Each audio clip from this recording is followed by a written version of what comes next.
12절부터 저희가 21절까지 말씀을 읽었는데요. 말씀을 저희가 다 보기는 어려울 것 같고 12절부터 오늘 14절 말씀을 주로 좀 보려고 합니다. 12절 말씀 저희가 같이 읽을까요? 12절 시작. 그러나 나는 그것을 붙잡으려고 쫓아갑니다. 이는 나도 그리스도 예수께 붙잡혔기 때문입니다.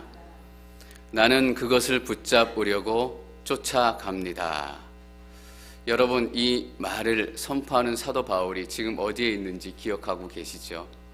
로마 감옥에서 재판의 결과를 기다리고 있는 그런 상황입니다. 여기 민사재판이나 여러 가지 재판이 많이 진행이 되는데 재판 결과를 기다릴 때 얼마나 초조하고 얼마나 불안한 마음인지 이렇게 같이 기도하고 또 얘기를 나눌 때마다 많이 듣습니다. 사도 바울이 그 재판 결과를 기다리고 있는 상황입니다.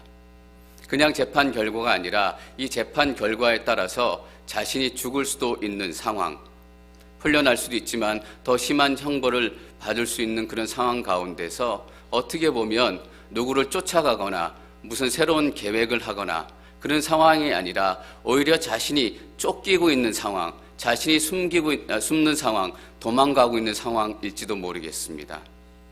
또 건강은 어땠겠습니까? 평생을 여기저기 제대로 먹지도 못하고 매맞고 추위를 견뎌내며 다녔던 그 삶, 이제 백발이 성성한 그 전에 기록을 보면 사도 바울은 머리가 별로 없었다고 해요. 고생을 너무 많이 해서 그랬을지도 모르겠다라는 생각이 듭니다. 건강도 몹시 좋지 않았을 거예요. 그냥 제 생각에는 추위에 하도 시달렸기 때문에 폐도 좋지 않았고 늘 기침도 하고 걸음 걷기도 편치 않았을 거다라는 생각이 들어요. 사도 바울 스스로가 자기 몸에 가시가 있다라고 얘기할 정도로 심신이 연약한 가운데 있었고, 또 먹는 거는 어떻겠습니까? 오죽하면 가난한 빌립보 교회에서 헌금을 모아가지고 로마 먼 곳까지 찾아와 했을 정도로 먹는 것도 시원치 않았고 배고픔 가운데 있었고, 그런 사도 바울이 이렇게 얘기하고 있는 것입니다. 나는 그것을 붙잡으려고 쫓아갑니다. 이 고백 한마디가 제 마음을 울립니다. 도대체 사도 바울은 어떤 사람일까?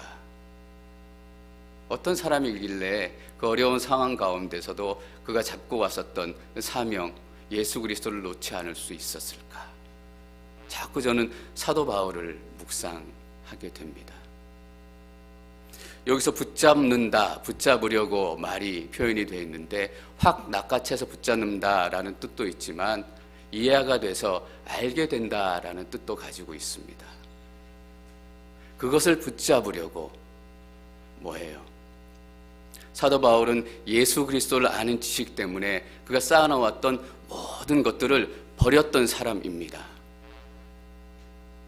그것을 붙잡는 것은 예수 그리스도를 아는 지식을 자기 삶 가운데 더 풍성히 채워가기 위해서, 예수 그리스도를 더 깊이 알기 위해서. 사도 바울은 지난주에 이 표현을 다른 말로 여러 번 반복했어요. 그리스도를 얻고 그리스도 안에서 발견되고 그리스도의 고난에 함께 참여하고 부활에 이루고자 합니다. 사도 바울이 이렇게 고백하고 있는 것입니다. 이 붙잡으려고 한다는 말이 자꾸 반복이 되고 있어요.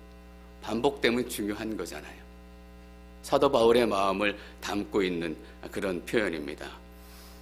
또 붙잡으려고 쫓아갑니다. 쫓아간다는 것은 그냥 쫓아간다는 얘기가 아니라 마치 사냥개가 사냥감을 쫓아가듯이 집요하게 쫓아간다라는 얘기를 포함을 하고 있습니다. 예수님을 알기 위해서 그 감옥 속에서도 집요하게 예수님을 향해서 쫓아가는 그의 인생. 저는 우리의 신앙생활이 좀 더 집요해질 필요가 있다라고 생각을 합니다.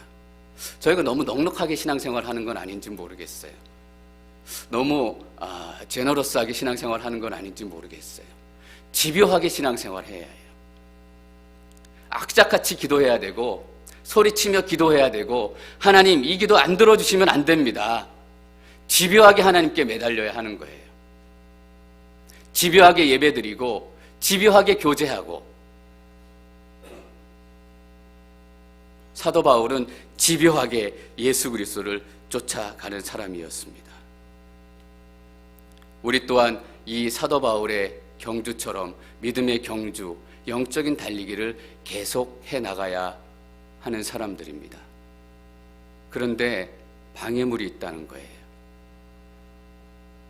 어떨 때는 그 경주 자체를, 달리기 자체를 포기하게 만들 만큼 영적인 영향력을 가지고 있는 큰 장애물이 그들 앞에 빌립보 교회 안에 놓여 있다라는 것입니다. 나는 이미 얻었거나 이미 온전해진 것이 아닙니다. 이미 얻었고 이미 온전해졌다라고 믿었던 사람들이 빌립보 교회 안에 있었던 것이에요. 예수님을 만나고 세례를 받으면 그들의 신앙생활은 다 끝이고 이제 완성이 되었고 온전해졌기 때문에 구원도 완성, 믿음도 완성, 모든 것이 다 완성이 되었다라는 것입니다. 이미 얻었고 이미 온전해졌고 이것의 위험함, 이것이 어떤 영적인 영향력을 미치고 있는지 사도 바울은 보았던 거예요. 우리가 이미 온전해졌고 이미 얻었다고 생각하는 순간 두 가지 현상이 나타나요. 첫 번째는 우리가 죄책감에 사로잡히게 돼요. 이상하네. 내가 이미 얻었고 이미 온전해졌는데 내 삶은 왜 그런 거야? 내 삶 가운데 여전히 가시가 있고 내 삶 가운데 여전히 거짓이 있고 내 삶 가운데 여전히 하나님을 불순종하는 불순종의 모습이 있고. 한 목사님이 생전에 이런 얘기 하셨어요. 목회라면 한국에서 정말 손꼽을 만한 목사님이시잖아요. 본인도 자기가 목사로서 자격이 없기 때문에, 목회자로서 자격이 없기 때문에 목회를 그만둬야 되겠다라고 몇 번이나 생각하셨다라는 거예요. 여러분, 저는 목회를 그만둬야 되겠다 얼마나 자주 생각하고 있을까요? 깜짝 놀라실 거예요. 일주일에 한 번은 생각하는 것 같아요. 야, 내 안에 이런 죄가 아직도 있고 이런 고집이 아직도 있고 이런 혈기가 아직도 남아있구나. 사랑한다고 얘기하면서 그 사람을 비판하고 정죄하고 사랑과 동시에 그분을 평가하고 일주일에 한 번씩은 내가 목사가 될 운명이 아니었나 보다. 내가 계속 목사하다가는 성도들 여럿 망치겠다. 내가 완전해졌다고 생각하는 순간, 내가 온전해졌다고 모든 것을 얻었다고 생각하는 순간 내가 이상하게 보이기 시작하는 거예요. 너 왜 그래? 완전해졌다며, 다 얻었다며. 그런데 네 삶은 그렇지 않네. 그렇기 때문에 늘 죄책감이 우리를 흔들어요. 그래서 어떤 목사님들은 실제로 목회를 그만둘지도 모르겠어요. 믿음의 달리기, 믿음의 경주를 해가야 되는데 완전해졌다, 온전해졌다라고 생각이 들어오는 순간 경주 자체를 포기해버리는 결과를 낳게 되는 거예요. 또 내가 온전해졌다, 완전해졌다 생각하기 시작하면 내 안에 어떤 생각이 들어오기 시작할까요? 나도 할 만큼 했다. 기도할 만큼 했지. 섬길 만큼 섬겼지. 이런 생각이 바로 뒤따라오게 되는 거예요. 여러분, 기도하면서 제일 힘든 게 뭘까요? 기도하는 자체도 힘들지만 내가 오래 기도했는데 기도 응답이 아직 이루어지지 않을 때 하나님, 기도할 만큼 했잖아요. 무릎 꿇을 만큼 꿇었잖아요. 12월 15일부터 저희 40일 특세가 다시 시작이 돼요. 40일 특세를 시작할 때가 어려운 게 아니라 맨 마지막 날이 실제로 어려운 거예요. 왜냐하면 하나님, 제가 40일 새벽 기도했는데 아직도 제 삶 가운데는 이루어지지 않은 기도 제목들이 이렇게 많이 남아 있어요. 기도할 만큼 했잖아요. 나 이제 기도 안 할래요. 내가 예배 드릴 만큼 드렸는데, 은혜 받을 만큼 받았는데 나 이제 예배 안 드려요. 그냥 주일 예배만 나올 거예요. 그래서 경주를 포기하게 되는 거예요.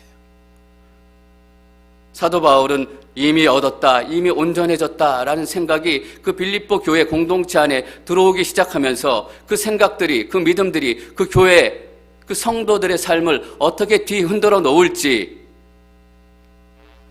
보고 있었던 거지요.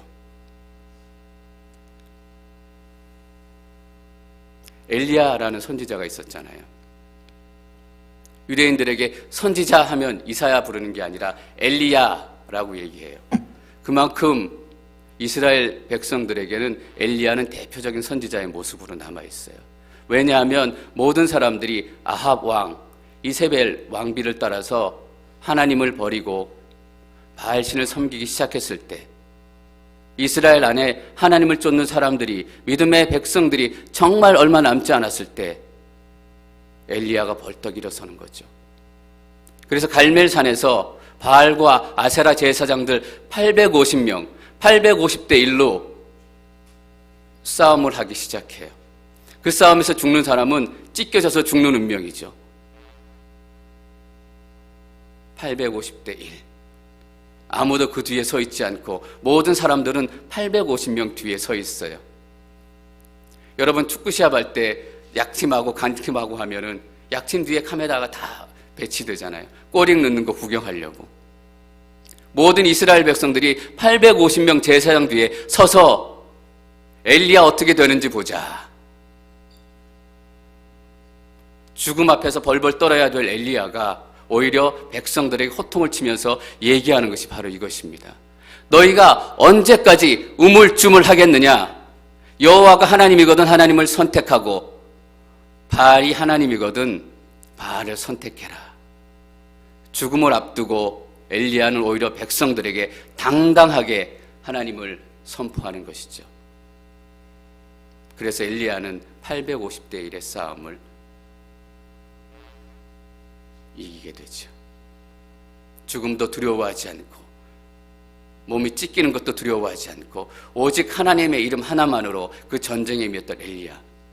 그 엘리야가 왕비가 화가 나서 우리 제사장들처럼 너도 찢어서 죽이겠다라는 그 한마디에 벌벌 떨면서 광야로 도망을 가기 시작하는 거예요. 850대 1로 싸워도 두렵지 않았던 엘리야, 죽음 앞에서도 전혀 흔들리지 않았던 엘리야가 그 왕비의 말 한마디에 어차피 죽을 인생, 목숨 걸고 시작한 일이잖아요. 그 한마디에 벌벌 떨면서 광야에 가서 로뎀 나무 밑에 쓰러져서 나 이제 죽고 싶어요 하나님. 그렇게 고백하는 거예요. 여러분 말이 돼요? 저희 열왕기상 19장 4절을 함께 읽도록 하겠습니다. 열왕기상 19장 4절 시작. 그래서 하룻길을 가서 광야에 다다랐습니다. 그는 로뎀나무 아래 앉아서 죽기를 기도했습니다. 여호와여, 이제 이것으로 충분하니 제 목숨을 가져가 주십시오. 저는 저의 조상들보다 더 나은 것이 없습니다. 뭐라고 얘기해요? 엘리야가 이제 이것으로 충분하니 할 만큼 했다라는 거잖아요. 하나님, 나도 할 만큼 했고 목숨을 걸고 싸울 만큼 싸워서 이 싸움이 끝나면 다 이룰 거라고 생각을 했는데 끝이 나지 않았어요. 그 왕비의 협박이 두려웠던 것이 아니라 자기가 다 이루었고 온전했다고 생각하는 순간 그의 경주는 끝이 나기 시작했던 거예요.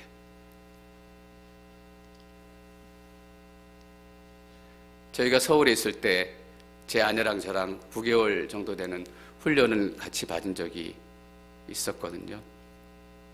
훈련을 받고 또 훈련의 어려운 과정들을 지내면서 정말 제가 신앙생활 하면서 그 어느 때보다 하나님의 큰 은혜를 누리고 또 저와 제 아내도 하나님에 대해서 더 많이 알아가고 저희 나름대로 정말 이것이 성령 충만한 것이구나 라고 정말 은혜가 가득 채워졌던 그 순간, 이제 9개월이 마치고 졸업식이 끝나고 정말 하나님이 부르시는 곳이면 어디든지 갈 수 있겠다라는 영적인 열망이 충만했던 그 시간, 바로 그 다음에 나타난 것이 제 아내가 바로 그 뒤부터 몸이 아파서 2, 3개월마다 응급실에 실려가게 되는 그 일들이 6년, 7년 동안 반복되어졌던 것이죠. 몸이 아픈 것도 힘들었어요.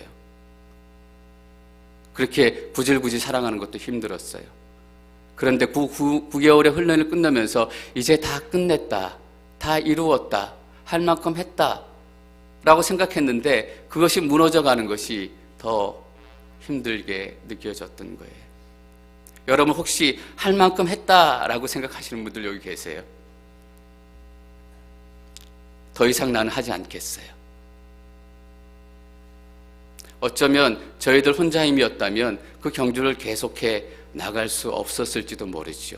그런데 저희는 그 어려움 가운데서도 경주를 계속해 나갈 수 있었습니다.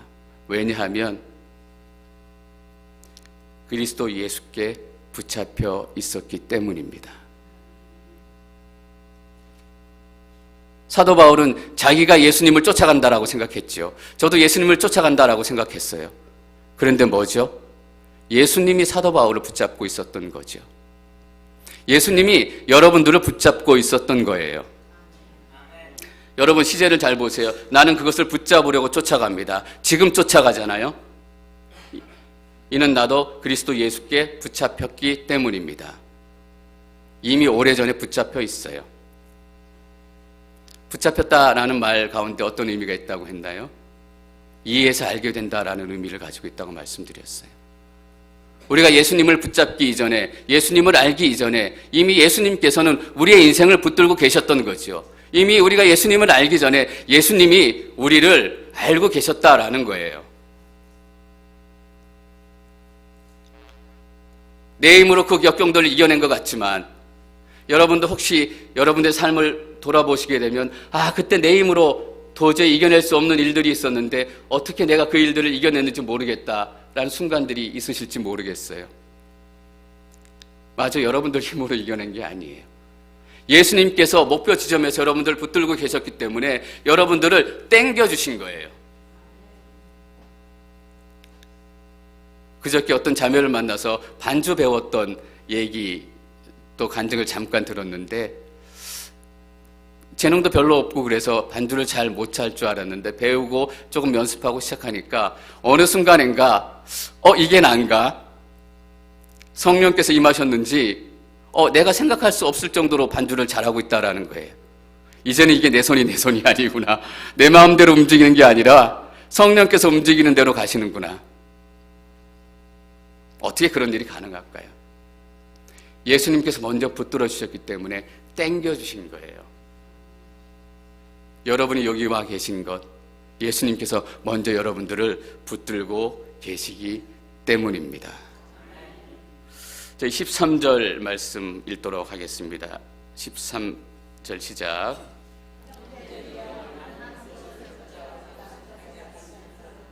그러나 이 한 가지 말은 말할 수 있는데 곧 뒤에 있는 것은 잊어버리고 앞에 있는 것을 붙잡으려고 합니다. 이 한 가지만은 말할 수 있는데 이 한 가지 이룰 것이 사도 바울에게 남아있다라는 의미입니다. 사도 바울은 이 한 가지가 무엇인지 얘기하기 이전에 이 한 가지를 이루기 위한 말하자면 경주의 전략, 달리기의 전략이죠. 그 전략, 그 기술을 두 가지를 제시해요. 첫 번째는 무엇인가요? 곧 뒤에 있는 것은 잊어버리고 여러분들의 과거를 잊어버리시기 바랍니다. 여러분들의 실패를 잊어버리시기 바랍니다. 여러분의 상처를 잊어버리시기 바랍니다. 저한테 이렇게 질문하실지 모르겠어요. 목사님, 누가 잊기 싫어서 안 잊어버려요? 자꾸 생각이 나요. 여러분, 성경에서 잊어버리라 라고 얘기했을 때 기억에서 지우란 얘기가 아니에요. 어떻게 보면 기억에서 지우고 안 지우고는 우리 마음대로 되지 않는 경우도 너무나 많아요. 지웠다고 생각했는데, 잊었다고 생각했는데 그냥 어느 순간이 되면 그 상처가 올라오고 그 아픔이 올라오고 네가 그런 인간이지. 내 안에서 그런 소리가 그냥 자동으로 따라 올라오는 거예요. 잊어버리라 라고 얘기하는 것은 기억에서 지워버리라는 얘기가 아니라 그 문제들이 더 이상 네 인생을 붙들고 흔들지 않도록 만들어라 라는 의미인 것이에요. 상처가 생각이 나요. 이전에 그 상처가 생각이 나면 그 사람을 죽이고 싶었다면 동일하게 상처가 기억이 날지라도 예수님 때문에 그런 생각이 들지 않는 것, 내 삶의 실패 때문에 또 실패할까봐 두려운 마음이 들지 않는 것, 그것이 내 삶을 지배하지 않도록 막는 것, 어두운 영적인 영향력을 끊는 것이 성경에서 말할 때 잊어버려라 하는 의미인 것입니다. 어떻게 할 수 있어요?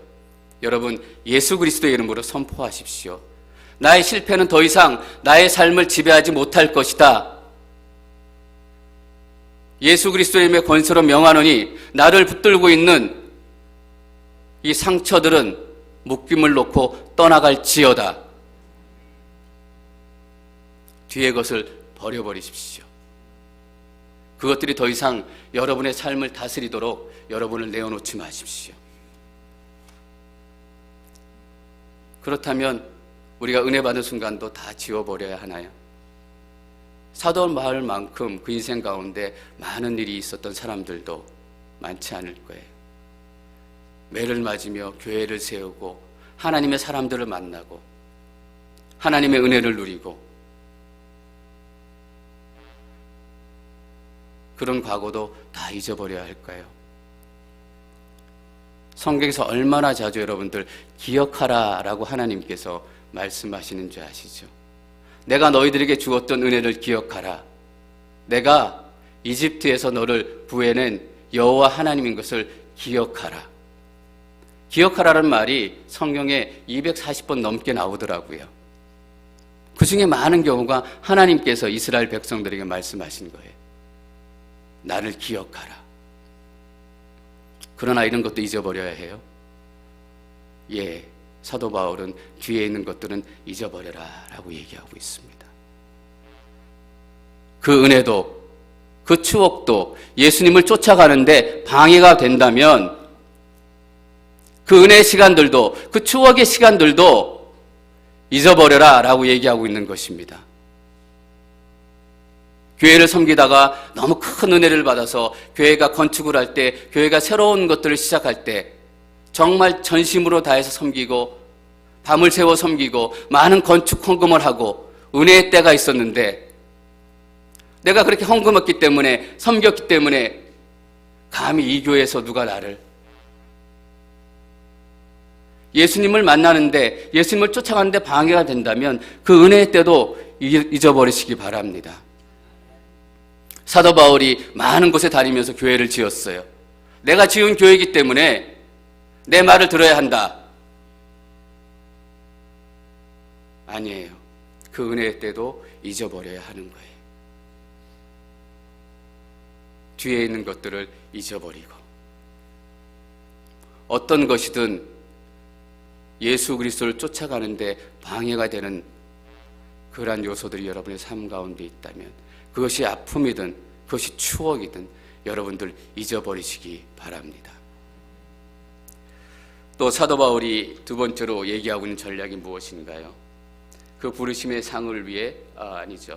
그 뒤에 있는 것을 잊어버리고 앞에 있는 것을 붙잡으려고 앞으로 달려가는 거죠. 운동선수는 달리기 선수는 앞으로 달려가는 거죠. 달려가다가 거꾸로 가면 안 되고 옆으로 가면 안 되고 앞으로 달려가라라는 것이에요. 저기 예수님이 목표로 보이면 그 목표를 향해서 앞으로 달려가는 것 흔들리지 않고. 그런데 제가 어제 이런 분 얘기를 들었어요. 어떤 분이 예배를 잘 드리고 교회도 잘 섬겼는데 옆에 있는 분이 상처를 줘서 그 사람 때문에 교회를 안 나온다는 거예요. 잘 달려왔는데 잘 경주해왔는데 그 사람 때문에 교회를 안 나온다는 거예요. 그래서 그분에게 찾아가서 그러지 말고 같이 교회 나오자. 같이 그렇게 열심히 섬겼는데 그 사람 때문에 교회 안 가? 그 사람 때문에 하나님을 버린 거예요, 여러분.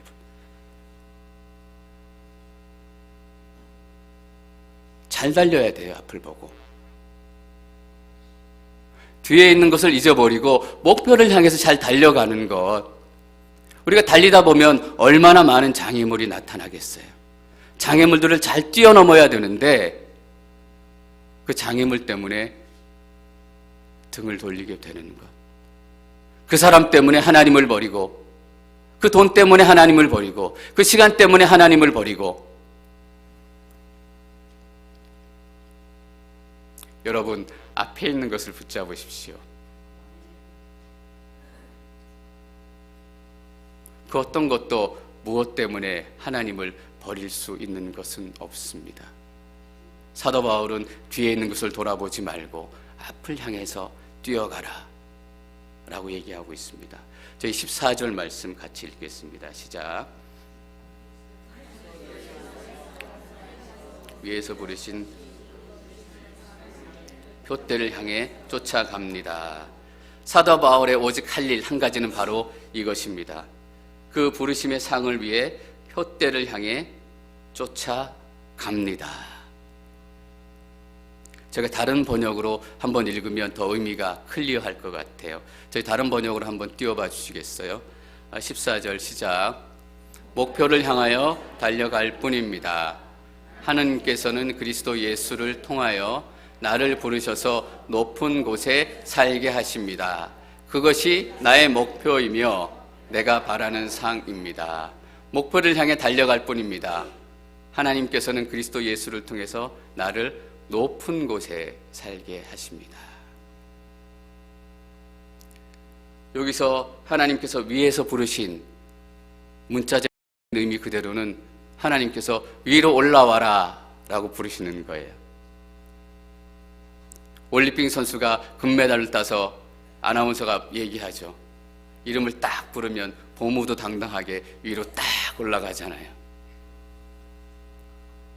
애국가 한번 울려주고 위로 올라와라. 여러분, 위로 올라와라 하는 하나님의 음성이 여러분들의 귀에 들리시기를 축원합니다. 우리는 위로 올라갈 사람이에요. 여기서 이렇게 살아야 될 사람이 아니라 우리의 이름이 호명되면 그 단상의 제일 높은 곳에 올라가서 금메달을 딱 걸고 폼 한번 잡아야 될 사람들이에요.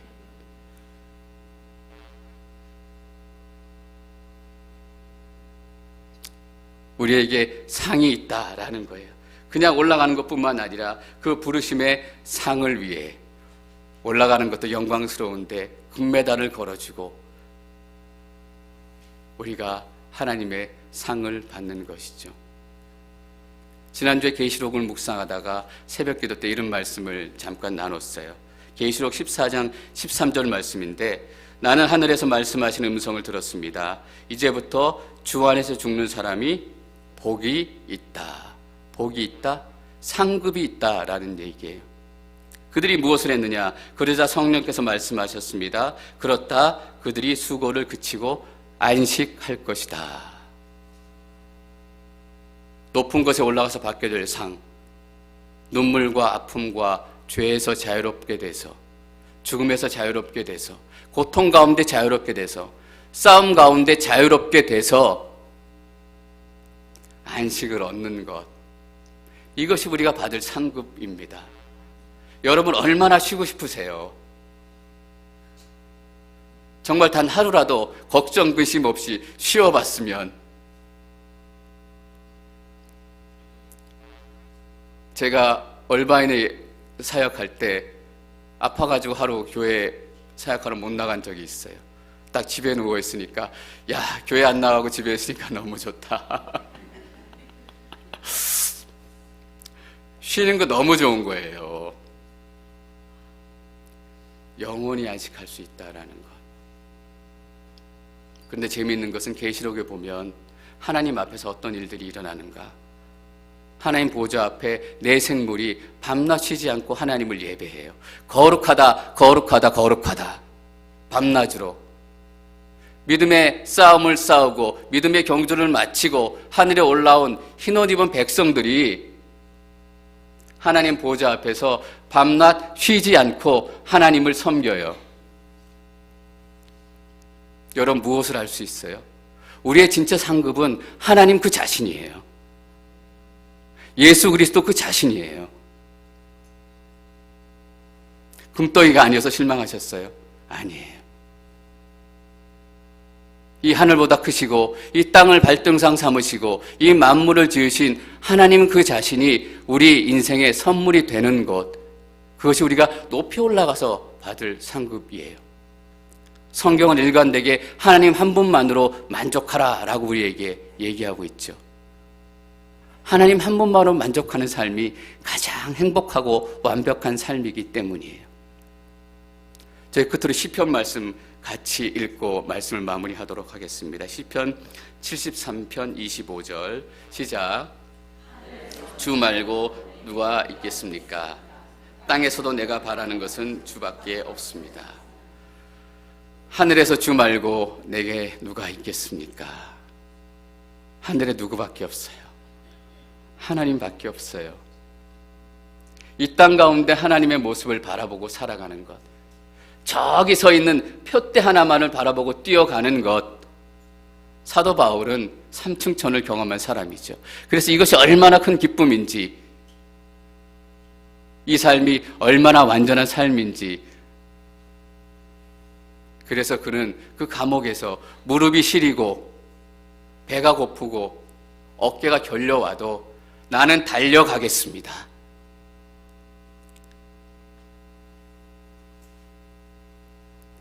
우리는 하나님 한 분만을 향해서 달려가고 있습니다. 우리는 이미 얻은 것도 이미 온전해진 것도 아닙니다. 그렇기 때문에 우리는 반드시 이 경주에서 쓰러지고 넘어지게 될 것입니다. 그러나 여러분 기억하십시오. 예수 그리스도가 우리를 먼저 붙으셨습니다. 예수님께서 땡겨주신다니까요. 막 잘 달려지기 시작하면 여러분, 예수님이 본격적으로 땡기고 있구나 라고 기억하시기 바랍니다. 그 부르심의 상을 위해 표대를 향해서 오직 하나님 한 분만을 향해서 달려가는 사도 바울의 삶, 저는 이 삶이 저와 우리 모두의 삶이 되기를 축원합니다. 부르심의 상급이 있습니다. 여러분, 하나님의 부르심의 음성을 들으십시오. 이리로 올라와라.